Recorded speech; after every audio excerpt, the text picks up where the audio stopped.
Well, first of all, thank you everybody for taking the time.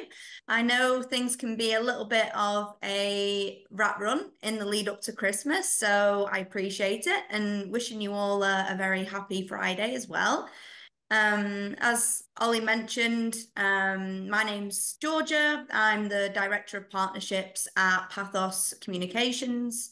We are a success-based PR agency with headquarters in London, UK. We have an office over here in Dubai, which is where I am at the moment, and we have an editorial office in New York as well. So we're a little bit everywhere. I've put together just a couple of slides to give a little bit of structure to the talk.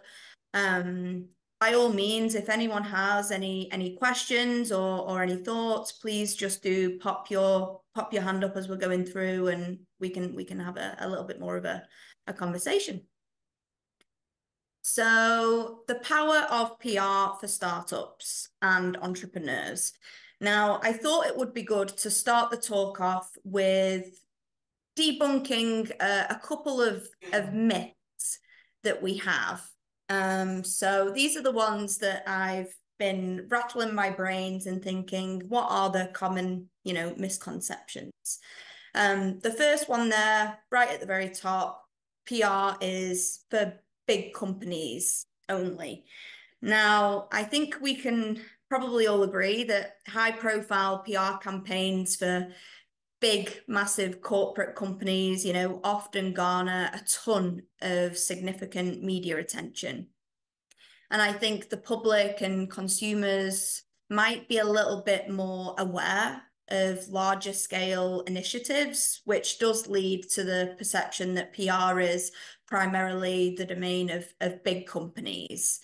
But PR is not solely all about these massive, big, grand campaigns. It involves a lot of relationship building, a lot of strategic communication, community engagement, and quite often, PR is seen synonymous with things like major press conferences, celebrity endorsements, large-scale events. So I get why people, might assume that such activities are kind of beyond that reach. But really PR can encompass multiple things. It includes a range of activities that can be tailored to fit the needs of resources that smaller businesses, startups, even if you're a solopreneur, there's always going to be something that you can do that will help more of that relationship building. PR is beneficial for absolutely everybody, and on the next slide, I'll go into, what are the benefits of PR specifically for startups and smaller businesses. But I think as the PR world kind of continues to evolve, there's an increasing recognition that effective communication and more of that relationship building, as opposed to marketing just on its own, it's really beneficial for every business at really every stage of development, I guess. The next one, PR and marketing are the same. Now, this is a big one that I get quite often when speaking, not only to smaller businesses and startups, but quite often the bigger companies as well. PR and marketing, they are interconnected disciplines, but they really do serve different purposes. They share common goals of promoting a brand, but they do operate completely through different strategies and through different approaches. If we think about the audience of PR, it's quite broad. It includes and engages both internal and external stakeholders. But marketing efforts are primarily directed at consumers, your clients, your customers. It's all about influencing conversions, purchasing decisions, and building the loyalty of a brand. So they are very different. If you think of it almost like a credibility versus a persuasion, you've got the PR building, which is more of that credibility, and the marketing all about persuasion techniques. Also, if we think of measurement metrics, how do you measure marketing? It's quite often measured through things like, well, it's quantitative methods, really. Things like sales figures, ROI, customer acquisition costs, conversion rates. PR, a little bit different. It's more qualitative success. It can be measured through things like sentiment analysis, reputation assessments. On the next slide, I will talk about how you can combine the two. A real big benefit of PR is being able to incorporate all of those media assets into your marketing funnels to make your marketing funnels a lot more effective. Moving on to the next one, social media. Social media and replacing traditional PR. This is also a big one. Digital transformation, it's undoubtedly changed the communications landscape, but you have different audiences that have varied preferences when it comes to consuming information. Social media, very powerful tool for reaching certain demographics, but PR will be very successful at reaching other segments of the population as well. You really need to try and combine the two together to make sure you're reaching the widest demographic that you can. Now, this is probably the biggest one here. PR is expensive and only for the elite.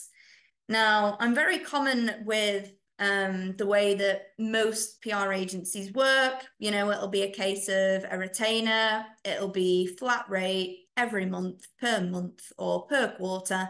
And it's a case of you're paying them to go away and see what they can deliver for you.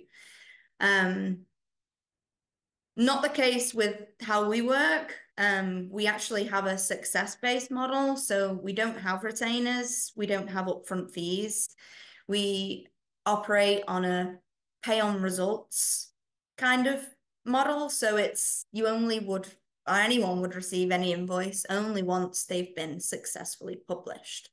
So it's a little bit more transparent. You always know what you're going to get. You would know where you're going to be published. And yeah, it lends itself really quite well to smaller businesses and a lot of startups as well. Results.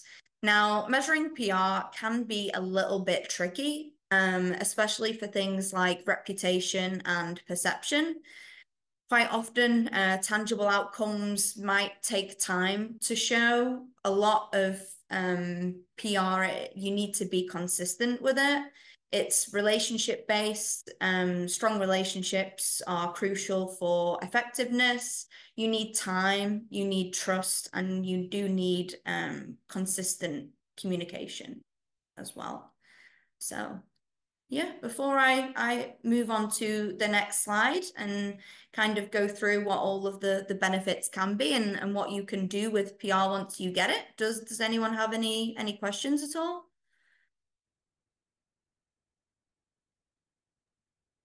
Nope. No. Okay. Here we go. So, unleashing the power of PR. Very top one there. Build not crust. Gosh, I can tell it's a Friday. Credibility and trust. I've put that in bold and underlined it because that really is the crux of it. A lot of these underneath really do link back to that top one there.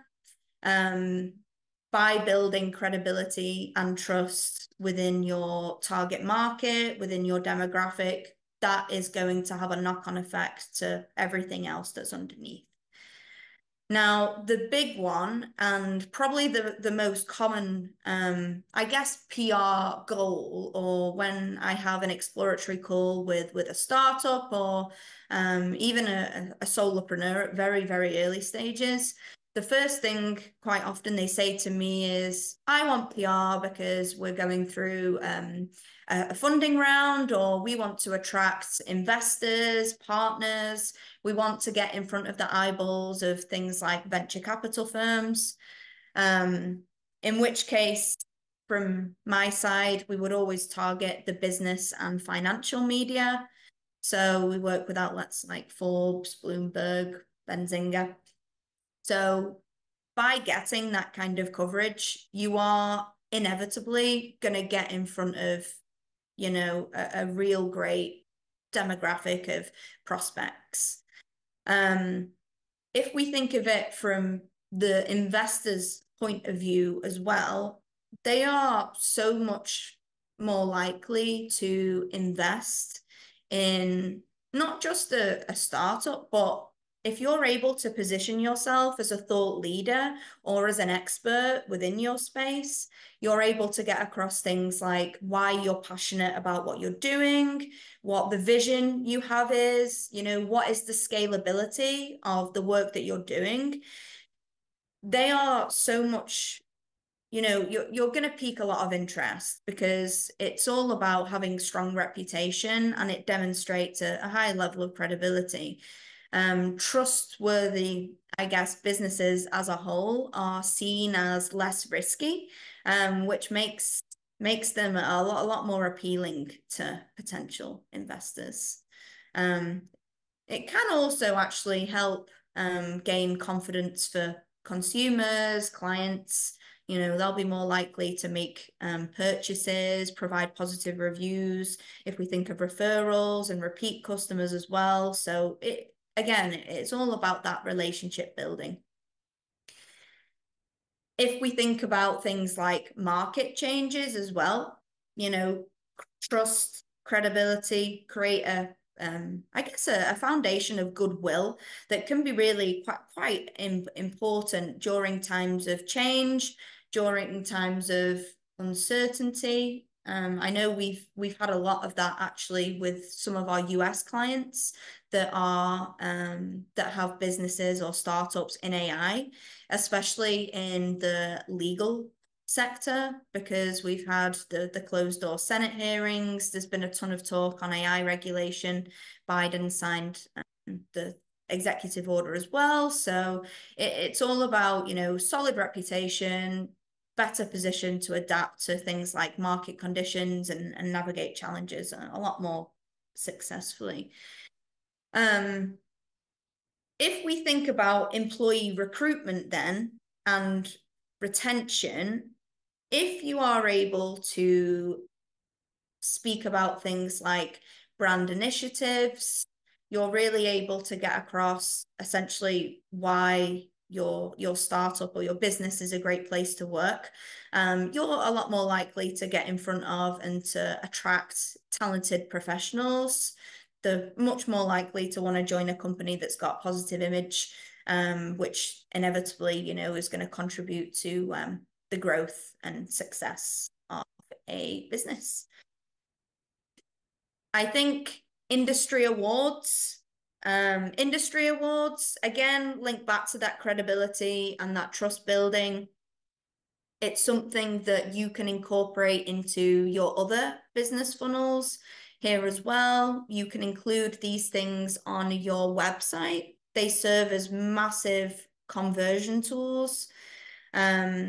You can get in front of high quality leads. And the reason I've put high quality is I know quite often some PR can be more of a spray and pray approach, which isn't the best strategy. If you're able to really target the media outlets and the publications where your ideal client will be reading or your ideal consumer will be reading, you're a lot more likely to get them onto your website via a backlink. Again, if you're able to include these media logos on your website, then you're enticing them in. It's using them as a conversion tool, which is going to lead to that call to action, whatever it may be, to book an exploratory call, to buy something, make a purchase. And that leads us on to enhancing other business funnels. So imagine, you've been published in TechCrunch or Forbes or the Wall Street Journal, the Financial Times. I mean, that's great. But the people and the businesses that see the most tangible return on their investment from PR are the ones that have other business funnels that they can push that PR through. And to give you a really great example, I work with a client that does agricultural real estate in Arizona. So it's quite a niche industry. They were doing a ton of Meta ads, a ton through Facebook, Instagram before they changed and the algorithm got all messed up and their ads weren't performing great. So we did some work with them. We got them published in USA Today, I believe. And they took that USA Today media logo and a quote from the article. They included it in their ad campaigns, and they had a 76% increase in their click-through rate, and their cost per conversion actually went down by 18%. So quite a good result there. I'm more than happy to have a discussion with anyone after the call. And if you wanted to have a discussion and you wanted to tell me, what you were doing marketing wise, or, I bet I'd be able to find a way in which PR could make it more effective for you. Things like cold email campaigns, if you're able to get some great PR and even include it in your email signatures, some of our clients have had great results with an increase in response rates, click rates. So there really is a lot of work that you can do with it, aside from just getting it published and taking advantage of the SEO value and the Google visibility aspect. The last one here is you're building awareness. And I think everything above that I've just touched on is linking back to building that awareness. But I think it's important to be able to build that awareness consistently. If you are a thought leader within your space, or if you're wanting to position yourself really as the expert, someone with the boots on the ground perspective, that can be achieved through things like opinion pieces. You can, get yourself to a level where you're able to contribute to these outlets with your name in the byline, which will then inevitably, position you more as the go-to within your space. Quite a lot of people will go down that route if they're wanting to do more things like panels, conferences, if they've got books coming out, for example, if they're wanting to get more paid speaking events. So there really is a different approach for everybody, no matter what your goal is. So they're the main ways in which I think PR can be beneficial. And again, if anyone has any questions or any thoughts, please, shout out. Georgia, thank you very much. Let's take your screen down. Any questions, Paul? Hi, Georgia. You gave the example of the agriculture company where you were able to get them into, I think it was USA Today, did he say? How did you go about doing that? What was the angle? What was the story? Was that based on your relationship with the journal? Was that because they had a particular great story? What was the magic? Yeah, so the main way in which we are able to get content published is through editorial relationships, personal relationships. To be honest, a lot of it will be down to our CEO, Mr. Omar Hamdi. He was a comedian in his past life.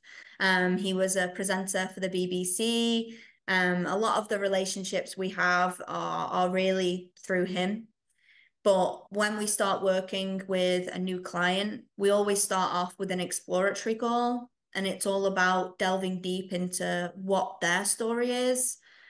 I would then go away and really float a bit of a higher level overview back to the publications that are going to best benefit the client and get a sense of, who is interested and who isn't. They had a real great story, but the crux of it with any of the outlets we work with is personal relationships. really.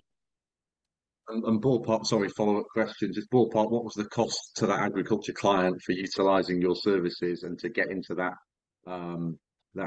publication? And was it a success-based agreement that you had, i.e., if we get you into a publication, then you pay X, or was it a flat fee? Yeah, so we have success. The success model is across any kind of contract or proposal that we implement and we work with.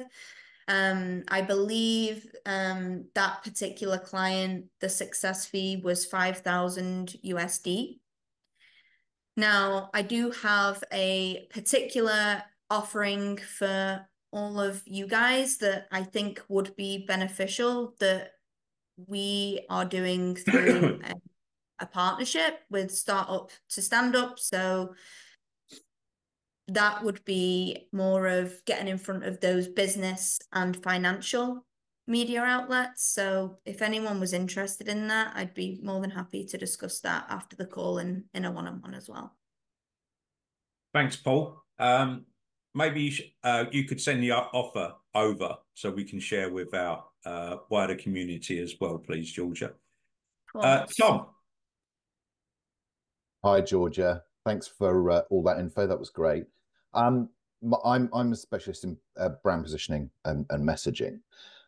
My question to you is, I like the success-based model. That's great.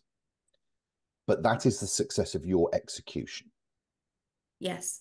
It's not the client's end success. And yeah. My question is, how do you help clients prepare and know if they are ready for PR? So, as I touched on earlier on, the people that see the best results from any PR campaign are the ones that have pre-existing funnels that we can leverage that PR and push it through. Whenever we get any content published across the board, there are a number of things that we do to that to help our clients leverage those PR assets and push them in all different directions. The first thing that we do is make sure that their website is up to scratch. We work very closely with a conversion rate optimization specialist who would make sure the website is, able to maximize things like inquiries, transactions, essentially that it's able to capture any extra traffic that's going to now be there from a PR campaign. So if someone comes to me and they've not even got a website yet, and it happens, of course, no landing page that we can direct any backlinks to, that's a big one. We always include, by the way, extra high domain authority backlinks to make sure the content is ranking very highly in Google. But I think a part of it is we work on a success-based model, which means it's very ad hoc. We're usually going ahead with 1 or 2 pieces of content at a time. So if we want repeat business, we're going to make damn sure that our clients are best in a position to maximize all of those PR efforts because we like our long-term relationships. If someone isn't doing absolutely anything to do with marketing, they haven't got a website, or even if they've got a product launch coming up in a couple of months, and I think, well, actually, it's probably best to hold on until you've got that, then I would communicate that with them. But our CEO, Omar, as well, does work very closely with our clients once they have been published through consultation calls to learn a little bit about how their business is operating. And he would actually advise and help onto what they can do with that PR to see the most success.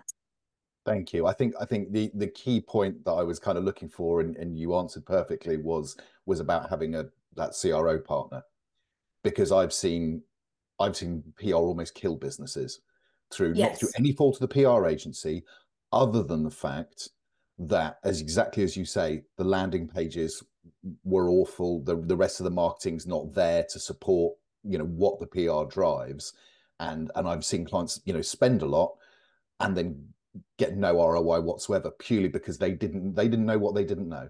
And they didn't know that they weren't ready to, they were suddenly going to get a whole bunch of inquiries. They couldn't handle them. They didn't have the, all of the kind of setup and foundation to do that. So I think that's always the thing that I want to ask PR agencies about, the kind of the ethics of that, because I think it's absolutely enormous that that set it. So the fact that you acknowledge that is super duper. Yeah, and there's just no point, it's great to be in these kind of media outlets, it is, but if you're not prepared to then capture all of the any leads, or if you can't capture the effects of that and garner what's coming off the back of it, then it's really quite pointless. It's So often yeah. it's often where I meet my clients, actually, where clients do PR that doesn't work, and then they realize their brand isn't up to scratch, and I get the call. But so I know that's it. And quite a common thing that we get is, when we're speaking to potential clients, they say, oh, I worked with a PR agency, I spent all this money and I didn't see any results. And then I go on their website and other things, and I'm like, I don't think it's the PR. I think it's about you haven't leveraged it properly, and that's why you haven't seen the results. So yeah, that's a big part of the process for us once we get any kind of coverage. Awesome. Thanks, Thank Tom. you very much. Thanks, Tom. Good, very good point. Henry. Thank you, Ollie. Yeah, hello, Georgia. Thank you. That was really interesting. So thank you very much. I mean, from my perspective, you're preaching to the converted. I run a digital marketing agency, and we encourage all of our clients to do digital PR alongside outreach. I've just seen, I mean, there are two occasions that come to mind, but certainly we got some coverage for one of our clients. It was a small waste collection client in London, which absolutely revolutionized their business. They got covered in 30, 40 different publications. They were on BBC Online. They were, interviewed by the news. It was amazing. And a year later, he was able to sell his business for a few million quid, age 23. So, well done to him. And that came down to PR, basically. And I've seen other instances where, a client has got a nice bit of coverage in a pillar piece of media, and it's just done really well for them in terms of direct results, so it's great. But more specifically, I've played around recently with newswires and releasing stories using newswires, and I have had, if I am honest with you, very limited success. And I wondered what tips or tricks you could give me to try and get some more value from that activity. Yeah, so things like your newswires. Newswires can be really quite great for things like launches, product announcements, acquisitions, more for your business and your profile features. And I know quite often with a lot of newswires, you submit a piece of content and you have to sit and wait and see who picks it up, right? Quite often you can get in some really big outlets, but quite often you'd get published in all of those smaller aggregator sites. I haven't done too much personally with things like Cision or things like Fiverr, but us as an agency, we are trusted with what's called direct wire access, which is essentially eliminating all of the risk on the other end when you're waiting to see who gets it, who picks it up. Ours goes straight through, so we can guarantee to get it in. I think the Bloomberg, Business Insider, Benzinga, and Yahoo Finance. So the big ones in the wire world. I think if you're looking for more of that positioning, the thought leadership route, I think you're probably best off with things like earned media or organic, something with journalist name in the byline, for example. When you say results, Henry, do you mean well, I mean coverage or links. By results, I mean coverage or links, basically. Oh, okay. So I'm not too sure, to be honest. I don't use any of the decisions or the fivers. I know from our side, ours is direct, and this is kind of part of the offering that I've put together for you as well. So I'd be more than happy to go through what we could offer in terms of a wire, in terms of the guarantees that we could make, if that would Yeah, be no, well, something. look, I mean, on a personal basis, I would be very, very interested in that. So yes, let's definitely chat later. Thank you. Okay, perfect. If thanks, Henry. If you need an introduction, I can do it for you. Yeah, I'll do an intro. Neil. Morning, Georgia. Thanks very much for the presentation. I'm sure it's much warmer where you are than where we are. No, I was just actually, sorry. Nice. Thank you, thank you. I'm proving it's real actually because people didn't think it's real by the fact that my son's shoes are actually on the floor there from PE. But anyway, no, it's just very interesting. Actually, one of your colleagues reached out to me earlier this year, I think, in response to a podcast I did, and unfortunately, I didn't get back to Nice. it. So when I saw you pop up on there, actually, I know that company. I know that company, which is great. No, I was interested in, I guess, two things. I want to get out. I do kind of digital transformation design, experience design pieces like that. And it was interesting, or I was wondering, is the success, because you mentioned a lot of things which are kind of mainstream press, which is where the articles would go.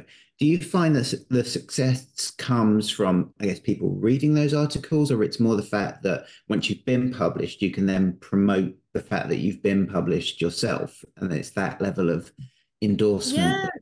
That's a really good question. I would say both. There's benefits of both. I think it's really important to leverage the content, because if you're just letting content sit and float around in thin air, you'll be really relying on people coming across it. You need to be pushing it in front of your target demographic. You need to be repurposing it through other forms of content marketing, through things like blogs, LinkedIn, social media. So it really is a mixture of both, I'd say. And it's going to come down to then finding a media outlet that gets in front of the eyeballs that you need it to get in front of. Super, super. And then I had a second part to my question. Well, I guess it's a separate question. About, is the PR that you do predominantly print press? Obviously online, but things like podcasts, web interviews, speaker events. Do you get into that area as well in regards to promoting people? Yeah, so podcasts we do dabble in a little bit.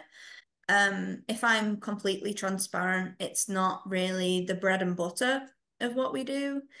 We mainly focus on digital media, so the online stuff. Things have and can end up in print, so physical newspapers. It isn't something that we guarantee or something that we really work hard on. And again, it comes back to that first point with regards to leveraging it. Digital media, you can repurpose, you can do a lot with. Quite often with newspapers and hard copies, great if you want to hang it in a frame somewhere, but I know it's usually fish and chip paper the next day. It's a lot to get your content out of a physical copy. So digital media is really what we focus on. Okay, super, super. Well, I'd love to have a chat with you. Whether I'm completely ready in the start of next year, I'm not sure, but it should be something I think I need to put in the pipeline for a 2024 for me. So yeah, I'd love to connect and have a chat. Thanks, Neil. Question for me, Georgia. We get a lot of our members come to us in our weekly sessions with questions around, I need more sales, I need more customers, client acquisition. We've got, whatever they're doing.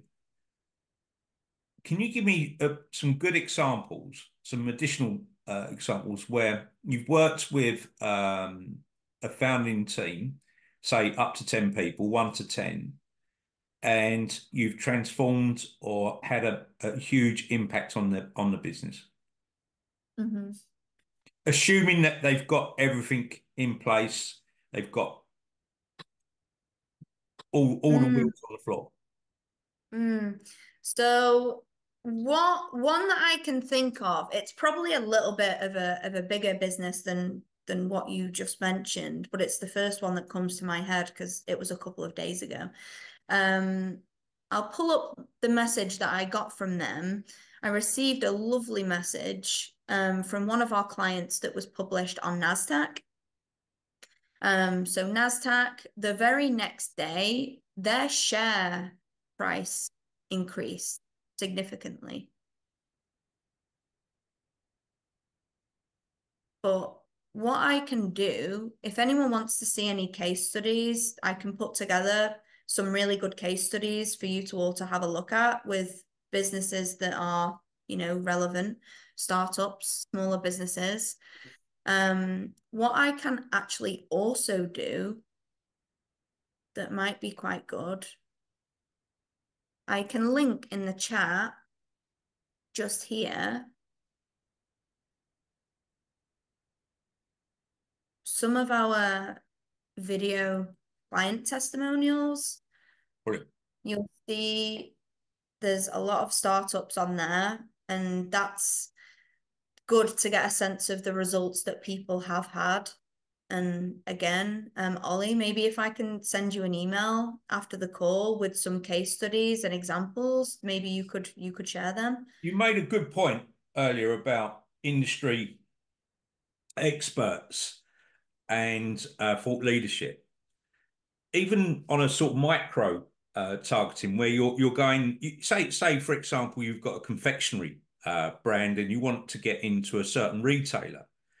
By getting articles in the trade press that buyers are going to be looking at, or procurement teams are going to be reading, it warms the introduction. It makes it a lot easier to go in and have a conversation with the people who are going to sign off and buy your brand.